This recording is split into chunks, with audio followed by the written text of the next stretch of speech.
Good evening, ladies and gentlemen. From the Meridian Room in the Park Plaza Hotel, New York City, we bring you the music of Raymond Raquel and his orchestra. With the touch of Spanish, Raymond Raquel leads off with La Cafecita.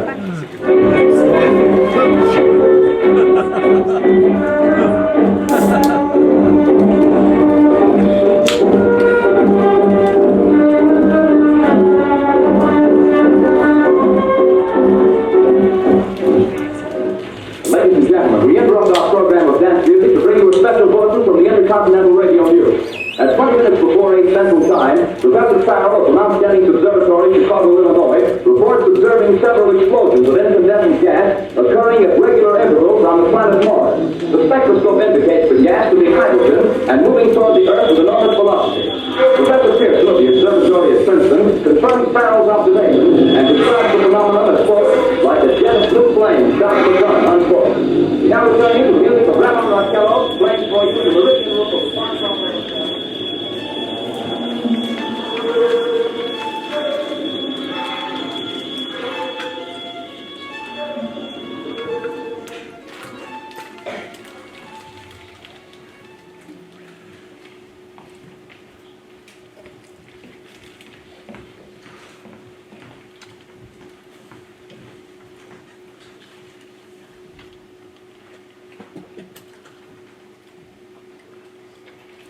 Good morning, sir. What's ho, Barclay? Change is afoot at hand. A brave new world for British broadcasting. Happy Halloween! Good grief, Barclay. All Hallows Eve, as it is here in England, was yesterday, and it is the day of apple bobbing and jack-o'-lanterns. We may be on the brink of change, but I will eat my hat before this guising catches on here. You Americans can keep your triple-treating. Ha-ha! Can you imagine the young people of Britain dressing up in ridiculous outfits and knocking on their neighbours' doors in the expectation of sweet treats?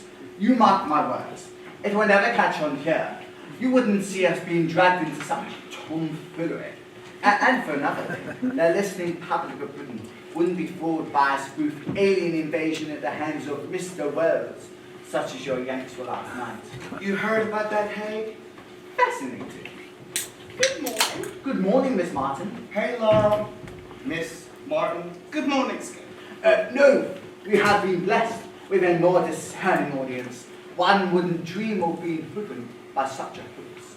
I don't think that I was intended to dupe anybody. That was an unexpected outcome. What was the deception? A new show, War of the Worlds, by Mr. H.G. Wells, was broadcast on American radio last night. The discussion of Earth's invasion by extraterrestrials were so vivid that those who tuned in up and down the country were so convinced that the Martians really had landed. Preposterous. Or accidental genius. It will certainly boost the listening figures by the next installment. Now, speaking of our listening figures, do you have the data I requested? Oh, good. Better than I expected. Try it this way around. Good grief. Must we share those figures as part of the inspection? The inspection. Of course, it is today. That is why we have an army of sweepers, scours, and salt pushers in today. Our day of judgment is indeed upon us. Regional radio stations like ours are to be a thing of the past. We are all to be merged into a single corporation, and only the corporate will be selected to join the staff at the new National Broadcasting Service. We're done for! We are not bottled yet, old boy. They are to combine the best talent, practice, and management. All we need to do is show the inspector that we are what he is looking for, that we are the elite. The cream of the crop. Real humdingers. And we can do so by thinking about all the things that we do here, day in and day out, and then ensure that today we don't do what we do, but we do what we don't do. So can you give an example of something that can be improved upon? Well, the recording schedule can kind of be disorganized sometimes. The talent is hanging around too long, costing us extra dollars, and they can kind of be fussy. They often mention that the green room is too small. They're quite rude about it, actually. We need to ensure all the equipment is functional. Just last week, we lost 1 minute and 34 seconds of dead air due to an unreliable connection cable. That was a disaster. Longest 1 minute 34 seconds of my life. I swear I could feel my blood curdling in my veins. Amazing how an event like that can rally the troops. Everyone really pitched in. Excellent point there. As you're going to speak to the engineers for pace. At least it won't be dirty. They'll have to remove the stubborn stain off the dead room floor. Dirty and stubborn. Dirty and stubborn. Ah! Reverend Forshack. Am I too early? For sure. I am. I know. I'm so terribly sorry. I can wait outside. Do I need to stop? No, Reverend Forshaw. Early is swell, as my mother used to say. Earliness is next to godliness. Would you like me to take you to the green room and get you a cup of tea? And I'll get everything set up in the recording studio. That'd be lovely. Thank you, my dear.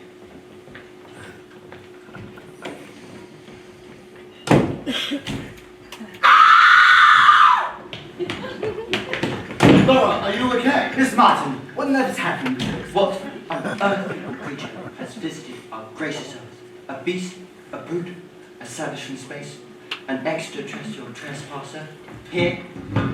There? Oh gosh, good grief, old fellow. It's a joke, a jape, a jest, pure buggery. You see, this wise cracker here is American. The old fool almost fooled my own wit this morning with the same buffoonery. It's a costume, part of some Yankee Yuki, of a tradition they pull on All Hallows Eve or Halloween, as they insist on calling it. A joke? A Jericho bean, or an American version of one. Gosh, how funny. Certainly troublesome, certainly. Now, let me take you through to the recording studio and get you settled before your service goes live.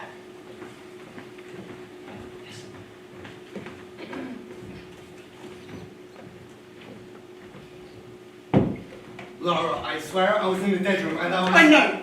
I know it wasn't you. Then who? Or what?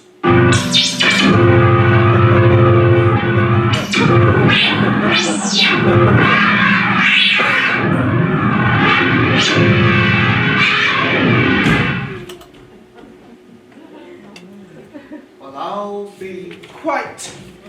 Thank goodness the inspectors weren't here to see that spectacle. But really, on almost any other day, I am only too happy to accommodate your foreignness.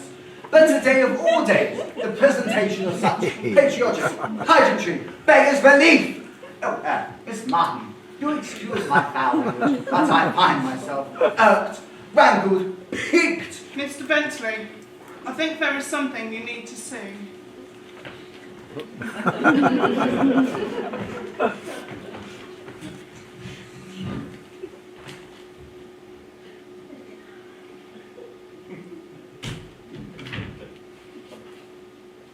I see.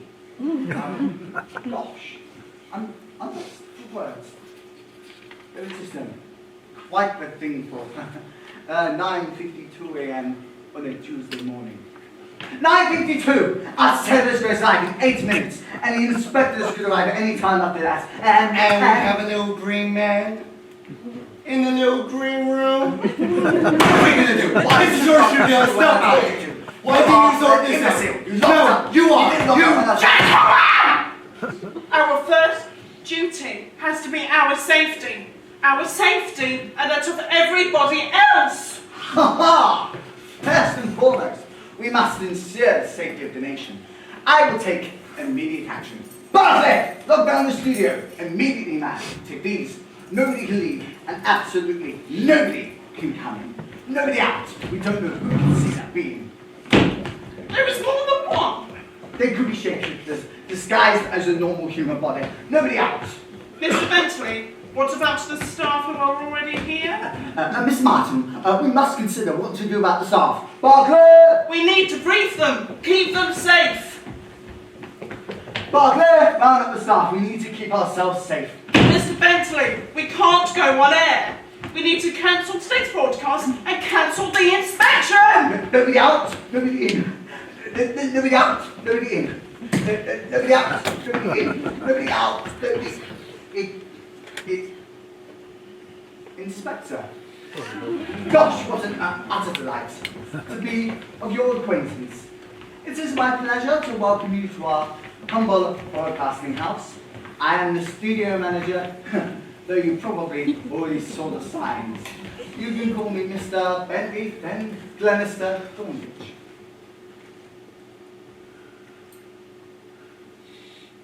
I hardly think I have the time. No time. And these are my right-hand men and women. Men and women. Women, yes. I always forget about those.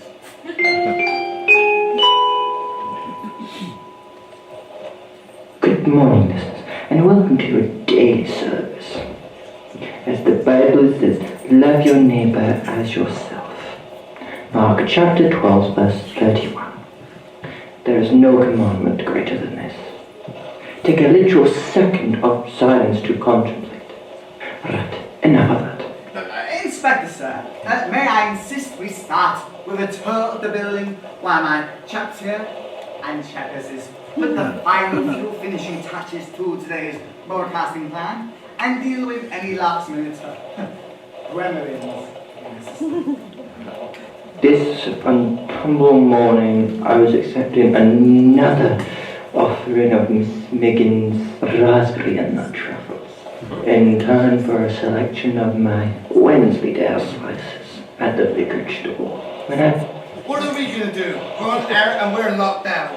Did I gorge upon her? Or more importantly to the sermon? Could I honestly look deep within myself and say that I truly appreciate Mrs. Miggins? And we still have our guests to deal with.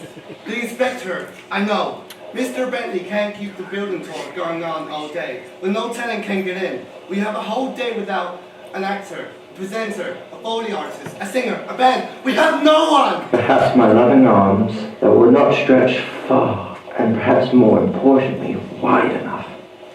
We have people. Please! I mean, what's scheduled? Who are the neighbours that Mark speaks of in the Bible? Those within eyesight, earshot, someone you can smell on the wind. Mrs. Miggins? Or should our gaze be wider and more open and accepting? After the daily service, we have the shipping forecast, the news, weather forecast, children's hour, a musical recital, a feature romantic thriller, Skip, that has thousands of listeners. Then we are opening ourselves up to offering so much more love to absolutely everyone around us, regardless of if they're bright green, have webbed feet, smell different, and speak a language that appears to be complete utter nonsense. Okay, I'm gonna do what we have to do. Laura, distribute the scripts. What scripts are those? They haven't been delivered yet, and now they're not going to be. The ones we're about to write. And now our hymn, number 66. Let thy trousers be pressed at the feet of the Lord. A fabulously buoyant and uplifting ditty, with a rather bouncy little melody, if I do say so myself, that reminds us today and every day to keep one's fabric of existence constantly and consistently non-crinkled and void of creases. Though in my humble opinion, I find the transposition in the final bars from C flat minor to D somewhat clunky and overworked.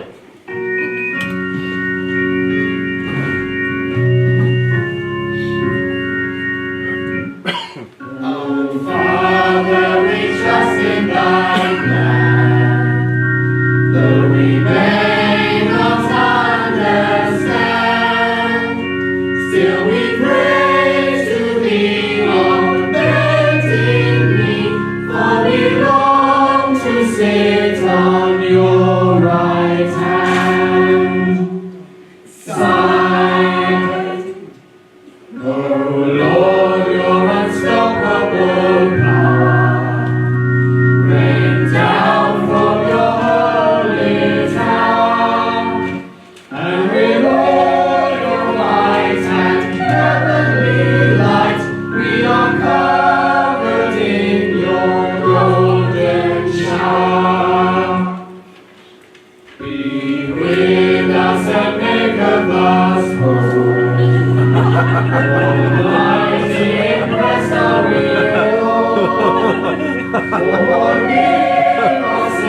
and answering, only her who loves to touch our souls.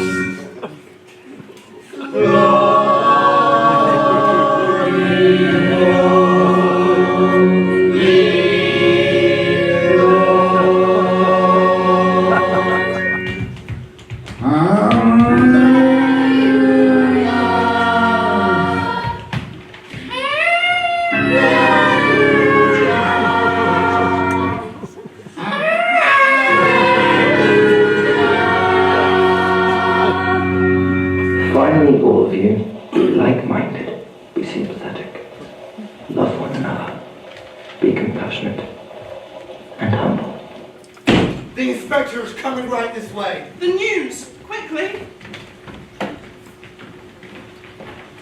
This is the news from the 1st of November at 11 a.m. The news started late. Oh, it wasn't that late, 11:04. The news does not start at 11:04. Not 11:04. It does not start at 11:03. Not 11:03. It does not start at 11:02. Not 11:02. Does it start at 11:01? I was come to that. I was going to say that next. It does not start at 11:01. It starts at 1100 hours precisely. 11:01:00. I'm not sure that's quite right. The point is, I am looking for Efficiency Bentley, a tight ship. Is there efficiency on the tight ship? Miss Bentley! I'm going to be straight with you. This inspection has gotten off with a very bad start. Very bad. Very bad indeed. Very bad indeed. Let us hope that the musical side will improve things. I am a significant fan of music, quite a connoisseur. I would love to meet the members of your light entertainment orchestra before they broadcast. Would that be possible? Righto. Leave that with me. Miss Barkley, I have some concerns about Mr. Bentley's capacity to manage the studio. I prefer to suggest me to be put alongside him. No violence! Sorry? He's not violent. Not violent? He's not violent. What? I said he's not violent. He's not violent. Not violent at all. He's not violent. Did he used to be violent? No, that's the great thing about him. He's never been violent. But other colleagues are. Are they? I didn't know that. More credit to him for not being violent. He's not violent. No, that's what he said. But if he's not, why do you say he wasn't?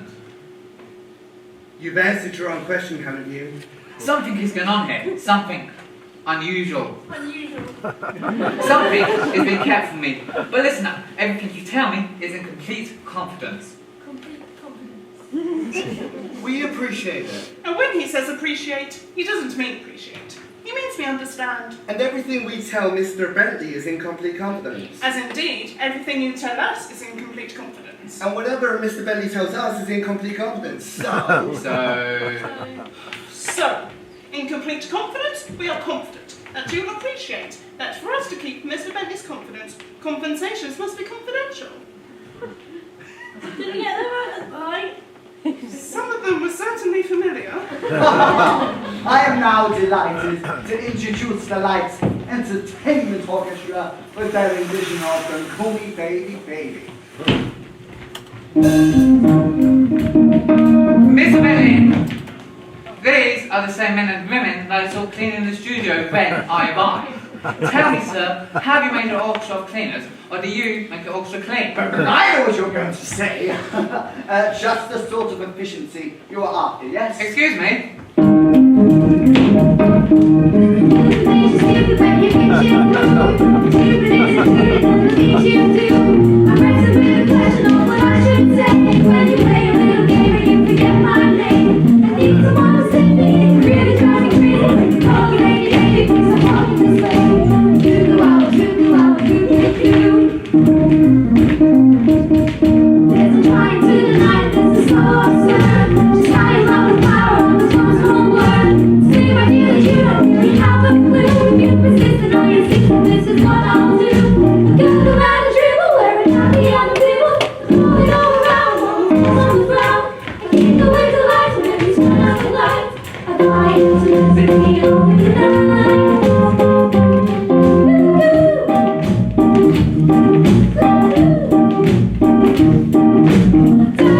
Honey, I'm a sneaky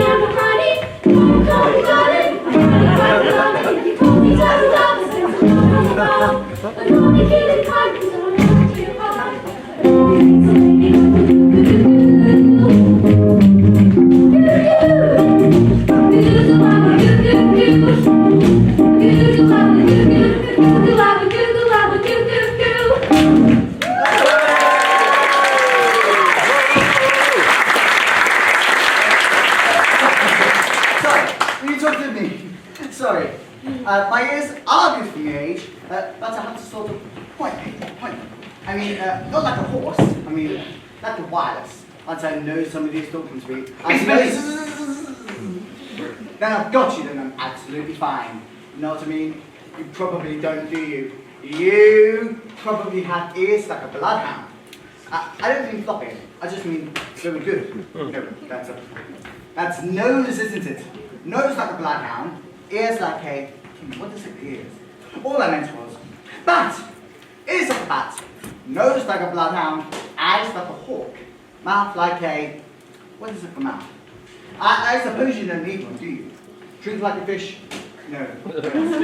Enough! This unit, sir, is a shamble. Shamble. If this inspection is to continue, I suggest you move yourself. You mean you want me to leave? Leave, depart, exit, vanish, vamoose, for the last time.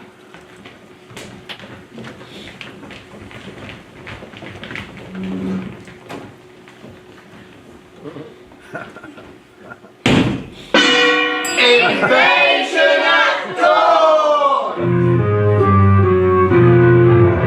Listeners of Britain, I come to you with a thrilling radio tale. Tale of adventure! Danger! Love and lust.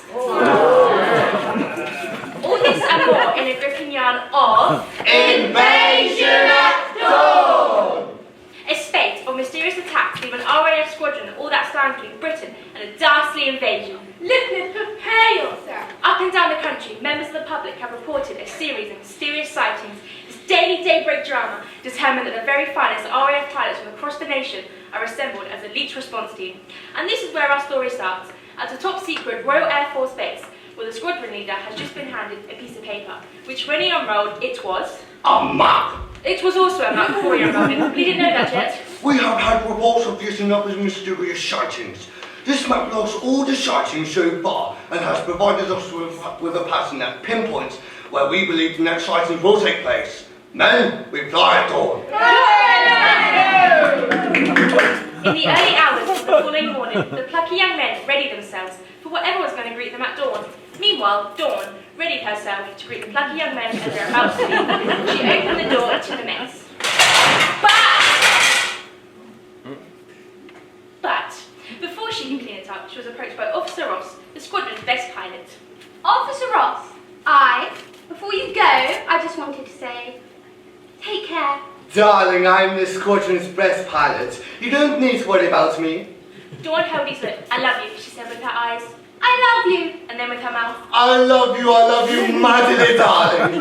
Don't fear, it is me. I'll be back for lunch. And he was gone, leaving Dawn with another person. I wish I could help. Ha ha ha! But you're a woman. I know, but if only other people didn't. The squadron arrived as soon as the mysterious sightings were sighted.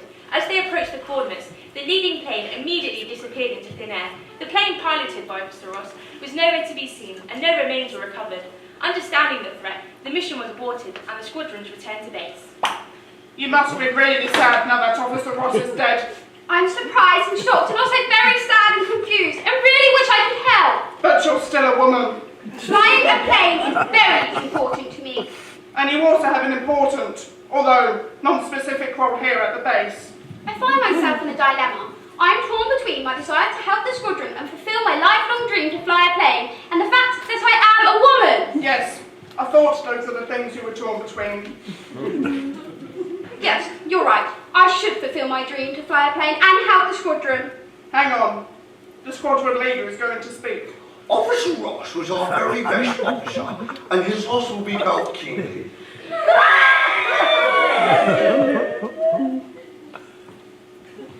Men, this is an attack of war, and we must rally even without Officer Ross, our best pilot. Don't fear, it is me, Officer Ross's secret twin brother, Albert. I'm also a tip-top pilot. What are you going to do now? Amazingly, Officer Ross's twin brother was a complete surprise. Separated at birth, Albert was sent to Scotland, hence the accent.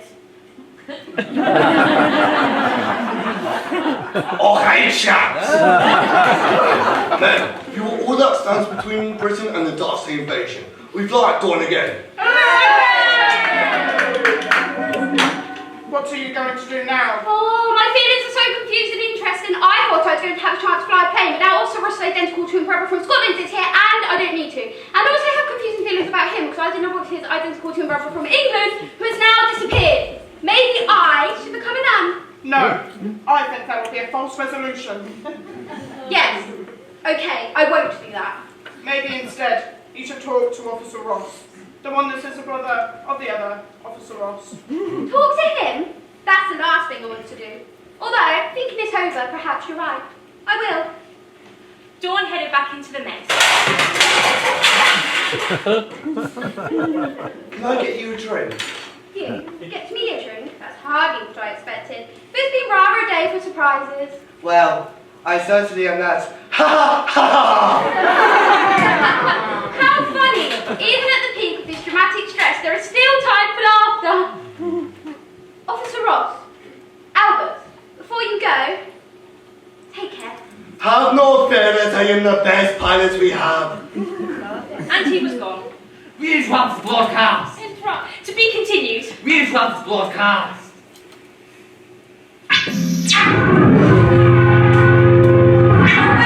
Something is happening. The shape is rising. I can make out a small stream of light is coming closer.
Delighted.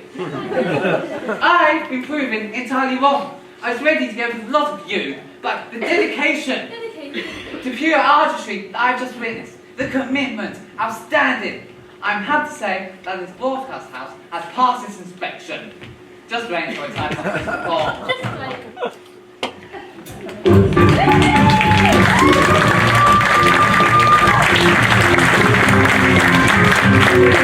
wait.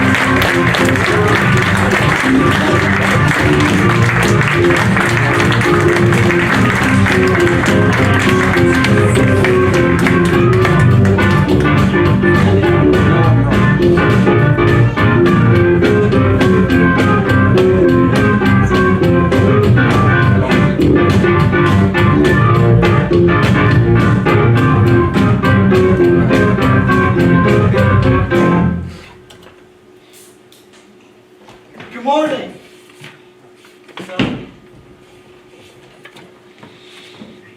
Good morning, Laura. Laura, well, change is advertent at hand. A brave new world waiting for us at the British Broadcasting House. It's unbelievable. I know. If you told me this time yesterday that we would pass the inspection, I would have never believed you. How can you even say that? The world will never be the same again. What happens next? Nobody knows. Will he speak to us? Will he come and visit us? What will he say? What does he like us? The inspector? The little green man. What's out there? Something. The meaning of life? That was unbelievable. But what could an alien tell us that we don't already know? No, us humans are running this earth pretty darn efficiently. But the future is bright, and yesterday he really did save the day. Everyone really came together to achieve what we could have never have achieved without. Clearly, it didn't wish us any harm. But why here? Why at our regional station? The answer to that is the broadcast signal. He must have had to communicate his SOS. And bingo it works!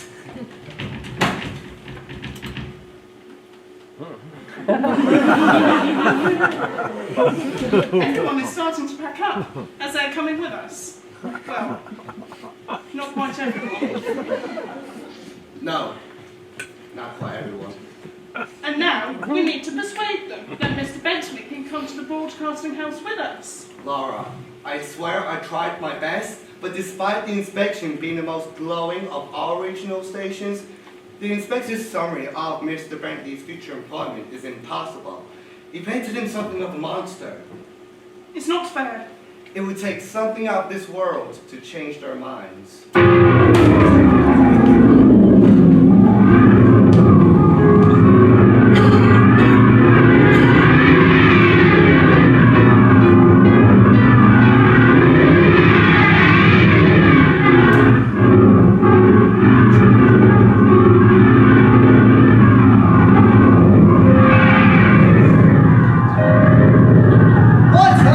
Mr. Bentley!